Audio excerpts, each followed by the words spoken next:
I sure would be lying to y'all if I said I wasn't nervous about this matchup on Saturday for our Texas A&M Aggies as they are set to go to Columbia, Missouri to face the 22 ranked Missouri Tigers. Texas A&M came in at number 3 in the first and latest college football playoff polls. Missouri there at 22, and Texas A&M sitting at 8-0 right now, coming out of a bye week, 5-0 in the SEC. This will be their third road game in a row.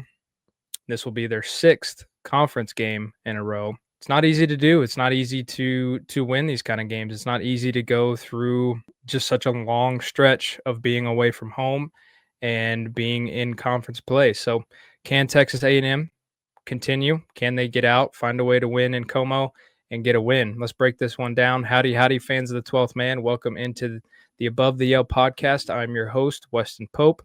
This is the preview episode. In this episode, I'll give you my players to watch, my thoughts, analysis, and opinion around both of these teams. And lastly, I will give my final prediction for Saturday and I'll let you know how I see this game unfolding. This season for Texas A&M has been just truly a blessing. It's been a gift. Texas A&M has done some really special things this season, and as most of you most likely wish, I hope that continues on Saturday. It's been a lot of fun to cover this team. There's some special players, special coaches, just a really, really fun and exciting time to be a Texas A&M Aggie and to be a part of this program in the capacity that we are. So thank you guys for supporting the channel. Please continue to like and subscribe, comment with your thoughts below. Always love interacting with you guys. The channel has gained a lot of traction this year, so thank you guys. Please continue to sub and to comment as viewership and subscriptions continue to go up. We're on pace for over 100 subscribers by Thanksgiving. That's my goal, and that can only be done by you guys, so thank you for your support. The bye week is over for Texas A&M. The bye week is also over for Missouri. Just real quickly on a little side tangent, the bye weeks this year seem to have come at the best time possible. Out of all the years that watched Texas A&M football, it's felt like this year they've come at really good times. First one came right after the Notre Dame win. The second one came right after the big LSU win in Baton Rouge. And I got to say, I really enjoyed the second bye week. I went and watched a country music star, up-and-coming Zach Top, listened to that old steel guitar that he's got going, and I just really enjoyed it. So, but now we are back into football, back in the swing of things. Is there really anywhere better to be at this moment in time? I mean, the holidays are around the corner. We've got Thanksgiving, we've got Christmas. The first college football playoff rankings have come out. The month of November is here, and for those of you who follow college football, you know how difficult and how tough the month of November is. It's the last quarter of the season. It's the stretch where you learn what your program, what your football team is made of. By this time, players are getting tired. It's getting late in the season, and this is just really where you find out what you're made of, and I'm ready to take on this month as anybody. As we always do, let's get to know our opponent first in the Missouri Tigers. What does Missouri do well? What have they done well so far this season? Well, the Tigers will be without Bo Pribula. Freshman Matt Zollers is expected to step in for the absent Pribula. Missouri will be pretty much looking to keep their playoff hopes alive. In a win against a top 5 team, will certainly do that. Once again, Texas A&M, I felt like I've said it all season. Texas A&M is catching another team in a desperate moment. Missouri is sitting at 6-2. If they lose this game, playoff hopes are all but out the window.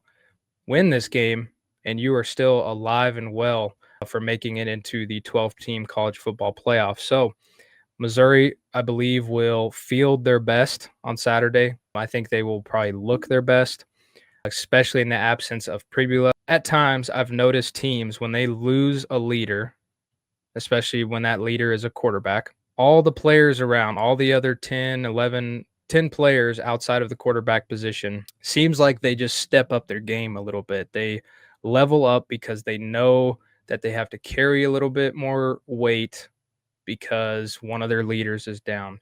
Um, and really, I expect that from Missouri this weekend. Ahmad Hardy, he's a star running back for Missouri. He's the top running back in the SEC this year. He's really talented. I expect him to carry a heavy load on Saturday, and I expect him to be really, really good. And he's just an impact player for this Missouri offense. Freshman Matt Zollers will be taking over the starting role, as I said, for injured Bo Pribula. And the thing about Matt Zollers, there's not a lot that's known about him. There's not a lot of tape on this guy. You pretty much have to go back to high school to find a significant amount of tape on him. We saw a little bit of him in action against Vanderbilt, and he looked sharp. To come in off the bench and to do what he did, to complete the passes that he did, he looked sharp. He looked like a good passer. He could throw the ball all over the yard, um, and I think Missouri knows it. I think going into this game, they're going to have a game plan surrounded around Pribula. I don't know if you're Missouri, they had the bye week. They had some time to kind of get Zollers integrated in the system, get him a little more comfortable. I'm not so sure that they just completely flip the script and flip the offensive playbook.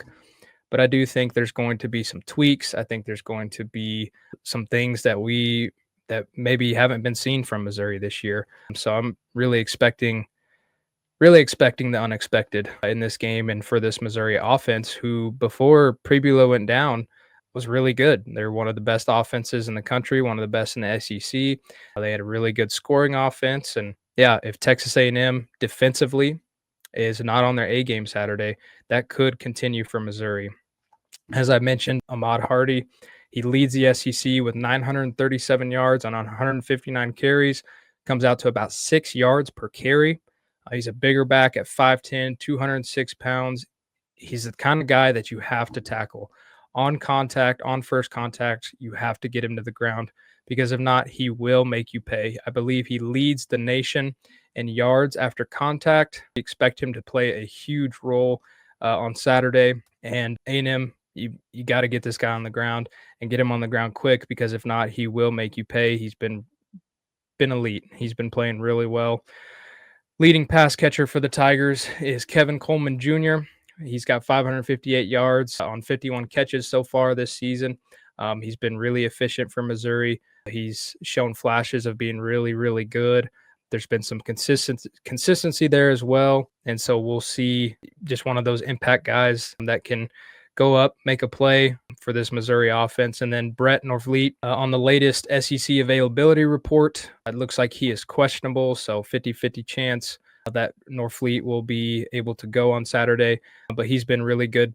He's been a really, really good tight end for Missouri. He actually leads the team in touchdowns. He's got 5 touchdowns so far. And yeah, he's been really good in the red zone for Missouri. So big piece of their offense. We'll see and keep an eye on whether or not he'll be good to go come Saturday. And if he is, the question will be, is he fully healthy? But just another impact player for this offense. Putting all this together, what does Missouri's offense look like? Well, with Hardy, they like to run a lot of outside zone, a lot of running back stretch. He's really good on the perimeter. They basically just try to get him the outside so he can work and use his athleticism to cut up field.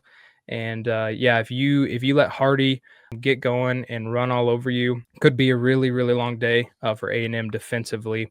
And then on top of that, Missouri, the offensive line has been really good at times. They've had a couple guys who have been really good in run blocking and pass blocking. I think this game is really going to be a battle in the trenches for Missouri and Texas A&M. For Missouri on the offensive side, you've got Kagan Trost and Caden Green. They've only allowed 3 sacks so far this season. They're on the Missouri offensive line. So Cassius Howe and this A&M defensive line, this is going to be a really fascinating matchup to watch. So keeping an eye on that. And then, as I mentioned before, I'm curious to see if there's going to be any kinks in this offense that they're going to try and throw out there on Saturday. But I think for Missouri, the key for them in this game is to just get Ahmad Hardy going, get him his carries. I would not be surprised if I think he'll certainly see over 20 carries. could get over 30. I would be just a slight surprise if he got over 30, but I think he's sitting it right in between 20 and 30 carries on Saturday. The thing about losing Pribula for Missouri is going back to that Alabama game. That was a close game. That was a close contest. Missouri had the opportunity to get a win in that game, but came up just short. But the thing is with Pribula, in that game specifically, they had a lot of designed runs for him, and it was really effective. It worked really well. And so my question is, is Missouri going to do that same thing with Zollers? Really, I don't have an answer, but if there's anything we know about Zollers, it seems like he's kind of could be more of a traditional just pocket passer, but he also has a really athletic frame, and it sounds like he can also be really good in the run game. So we'll see. We'll see if they draw up some designed runs for him on Saturday. This Missouri offense, they're top 10 in rushing. The offensive line is really good. They play clean football on the offensive side of the ball. They're top 25 in fewest penalties per game. So they're just a really well-rounded team. Eli Drinkwitz, since he's been there, has done some really good things for that program. He's fielded some really disciplined football teams, disciplined with the football itself, not committing a lot of turnovers, not committing a lot of penalties. So they're known for playing some good, disciplined, clean football. So anytime you go up a team like that, it's going to be a challenge. Missouri defensively, there's a lot to know about these guys. They're really, really good on this side of the ball as well. Their third down defense is ranked number 5. So for comparison, Texas A&M on third down is ranked number 1. So you have 2 top 5 third down defenses going head to head on Saturday. Missouri is 13th in rushing defense and scoring defense. They're 5th in total defense. So with all that being said, these guys are really good. They're really talented. Their front 7 is really just stout guys. The defensive line there on the edge is led by their defensive end, Zion Young and Damon Wilson. I believe Damon Wilson was a transfer from Georgia, and those guys combined have 11 and a half sacks so far this season. So they've been really good on the edge for Missouri. Linebackers are solid between Josiah Trotter for Missouri. He actually leads the team by quite a wide margin. He's got 53 tackles on the season, 27 of those being solo. And then Khalil Jacobs, he's got 3 sacks as a linebacker, and that actually leads the Missouri's group of linebackers. So, yeah, just some really talented guys, and overall they're really good. Their secondary is also really talented. I think if there is a little bit of a weakness, or if you were to say what's the weaker link of this Missouri defense, it appears to be their secondary, but take that with a grain of salt. They're playing at home on their home turf. Teams tend to just play really well at home. So yeah, I look for this Missouri defense to be stout, to be tough. A&M is going to really have to focus on getting some things going offensively early. And so, yeah, big challenge ahead for Texas A&M. Getting to A&M offensively, how do they attack this defense? For A&M offensively, I'm not so sure that this is really going to be a ground and pound kind of game. I think we're really going to have to rely on Marcel Reed and his arm. We've seen him be really good at times throwing the ball. We've seen him make some mistakes, but overall, Marcel has progressed. I think the key for A&M offensively is to just simply get the ball to the playmakers, quick throws out to the perimeter in space, and let Casey Concepcion and Mario Craver work. I really like the way that Colin Klein has integrated tight ends into the system. Theo Mellon Orstrom has been really good. And then Nate Borkacher, number 87, has been really good. So, yeah, once again, look for those 2 guys to have a big impact offensively. Marcel Reed, he's been really good with his legs. I think in terms of running the ball, A&M, I'm not saying they're not going to run the ball. I think a large part of this offense relies on running the ball to set up the pass. But I would not be surprised if we do not find a ton of success running the ball with Ruben Owens. And not that those guys are not talented enough to do it, but this Missouri defense is just really stout. They're really good at stopping the run. And so I think this could be a big opportunity for Marcel and for the wide receivers. And then once again, another big day for the A&M Maroon Goons going up against this defensive line. They're going to have to play sound football, try to play penalty-free football, not get backed up. And the thing about Marcel Reed, if he can get protection by this offensive line, which they have protected him really well, they've been one of the best units in the country. Marcel Reed is really good in play action. Reed ranks 17th in the country off play action passes. So he's been really effective there in play action situations, and probably look for that to continue on Saturday. And then Missouri, on the flip side of that, Missouri is ranked 92nd against play action. So there's going to be some throws there that will need to be made. Hopefully for Reed, he can play clean football, especially on the road in a tough environment. So it's a tough place to play on a Saturday afternoon there in Como. But I think for A&M in early downs, it's going to be important. They could set up the play action early. I think it's going to be important for them to not shoot themselves in the foot like we've seen them do at times in the past, but just to get something going early and then set themselves up for the later downs, just to make it a little bit easier to convert. Flipping on to the defensive side for A&M, you got to stop the run.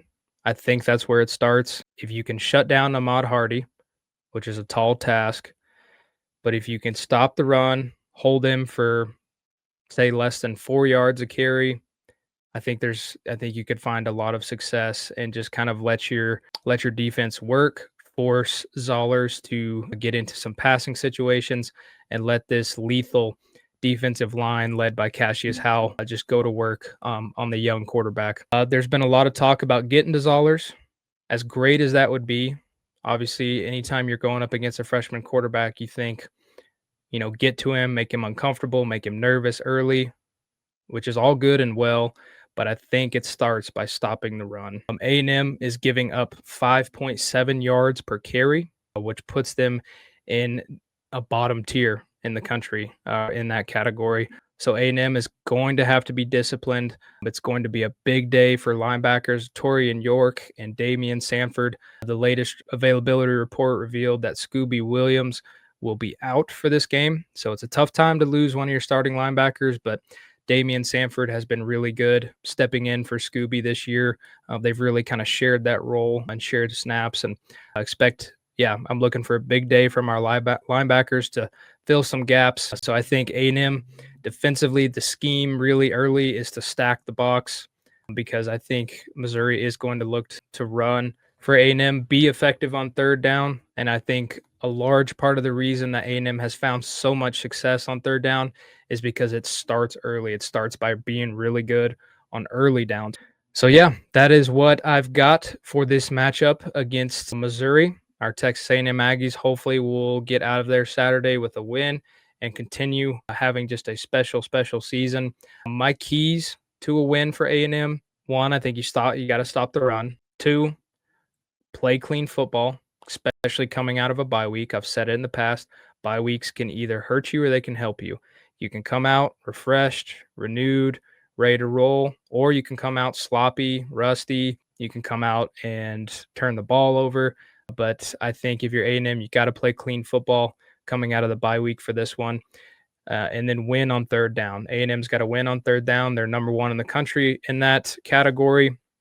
Missouri is also really good in that category. So if A&M is able to outdo Missouri on third down, then I certainly like our chances. And then for a bonus wish of mine, sustain offensive drives.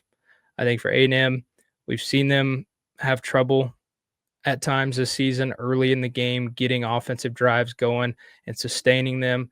And then on top of that, Marcel playing clean football. He had 2 turnovers against LSU there in Baton Rouge. I think it's going to be really important for Marcel to play clean football in this one if they want to get out with a victory. It's been special. It's been a lot of fun getting to 8-0. But as Elko said, getting to 8-0 it's an accomplishment, but ultimately it means nothing if they don't finish. So looking for this Texas A&M to finish. They've been a lot of fun to watch and a lot of fun to cover. So guys, it leads me to my prediction. I've got Texas A&M winning in a close one. I've got 31-23 For a minute, I was struggling with whether or not this game would get into the 30s for either team, but ultimately, I think A&M offensively, they've in every road game this season, they've scored over 40 points. But I think, yeah, I'm sitting around 31 to 23, A&M with the win, moving on to 9-0. And I think, yeah, I think hope and pray that Elko will have the boys ready to roll in Como come Saturday. And that's what I got. As always, thank you guys for making it this far. Thank you if you've watched all the way through.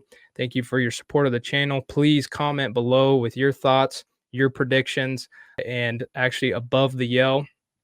We'll be going on the road this weekend. We'll be visiting some family in the southern portion of Wyoming. So, but look for a post game episode, post game reaction. Taking this thing on the road. We're going to do it. And we'll see you guys right back here for that. Thank you for your support. And as always, gig 'em and God bless.